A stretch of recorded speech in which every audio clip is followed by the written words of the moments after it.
جناب خاور گھمن صاحب، یہ ریکوائرمنٹ سامنے ہے تو سچویشن جو ہے اس بندش کی وجہ سے پاکستان کے لیے کتنی سیریس ہے؟ دیکھیں کچھ عقل کے اندھے نا کامنٹ میں دیکھ رہا تھا، وہ پڑھ رہے تھے کہ میں کون خام خواہ پاکستان کیوں یہ ہوسٹ کر رہا ہے، پاکستان کو کیا ضرورت ہے. تو ناظرین یہ وہ حقائق ہیں، زمینی حقائق ہیں جو کہ آپ سامنے رکھنے چاہیے.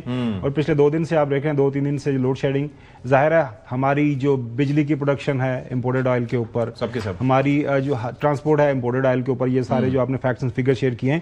تو ایک تو یہ ہے کہ جو آج کل لاک ڈاؤن بھی لگا ہوا ہے، لوگوں کے لیے بڑا ضروری ہے کہ ناظرین راشننگ کریں، کم سے کم باہر نکلیں، کیونکہ ظاہر ہے ہمارا سارا تیل باہر سے ہمارے ڈیپینڈنس ہماری ساری ہے.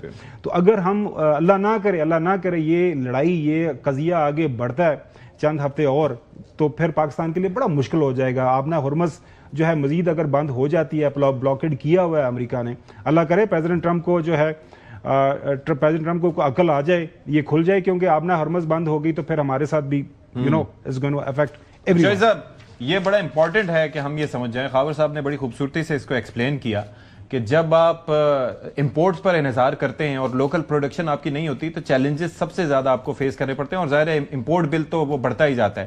تو کیا اقدامات آپ کی نظر میں کرنے کی ضرورت ہے؟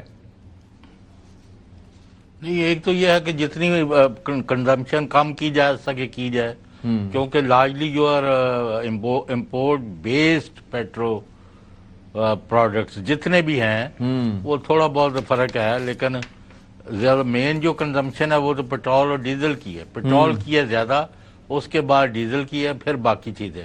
پھر دوسرا یہ ہے کہ جو آپ نے یہاں پروون آپ کے پاس ریزروز ہیں، ان کو آپ زیادہ سے زیادہ جلدی ڈیولپ کریں تاکہ امپورٹ پر انحصار کم ہو. اچھا جی، ٹھیک ہے. تو آپ تو کسی صورت نہ ملٹریلی اسپیکنگ اور نہ اکنامکلی اسپیکنگ اور نہ ریجنل آپ کا انوائرمنٹ جو ہے، ٹھیک ہے، پاکستان تو کسی صورت بھی 1% بھی جنگ نہیں چاہتا، اور ٹھیک ہے دوسروں کی، ٹھیک ہے. حسن ایوب اور صاحب، اسی لیے اپنا رول ادا کر رہا ہے اور بڑا سکسیسفلی کر رہا ہے.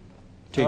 حسن ایوب صاحب، عوام کو یہ سمجھنا کتنا ضروری ہے کہ the situation is dire اور بڑے ہمیں مطلب یہ ہے کہ محتاط انداز میں اس میں آگے چلنا چاہیے. خاور صاحب نے بھی کچھ گزارشات کی عوام سے. دیکھیں یہ بھی کرنا چاہیے، جو لاک ڈاؤن ہے اس کے اوپر امپلیمنٹ کرنا چاہیے. 10 بجے کا مطلب ہے 10 بجے، جب آپ 10:30 بجے سر ہر روز ہی فون کالز آ رہی ہوتی ہیں جی کہ ریسٹورینٹ کھلا ہوا تھا، پولیس والوں نے پرچہ دے دیا، گرفتار کر لیا، صبح بلیں کروا دیں، یا کچھ جناب پولیس والوں کہہ دیں کہ جس کا نام نہیں ہے اس کو چھوڑ دیں. تو کسی کی بھی نہیں کی.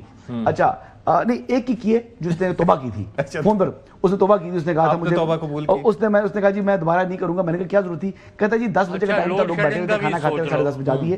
تو بھائی اس قسم کی چیزیں ہو رہی ہیں، لیکن ہمارے لوگ بھی آہستہ آہستہ نا سختی ہونی چاہیے، عادی ہوں گے.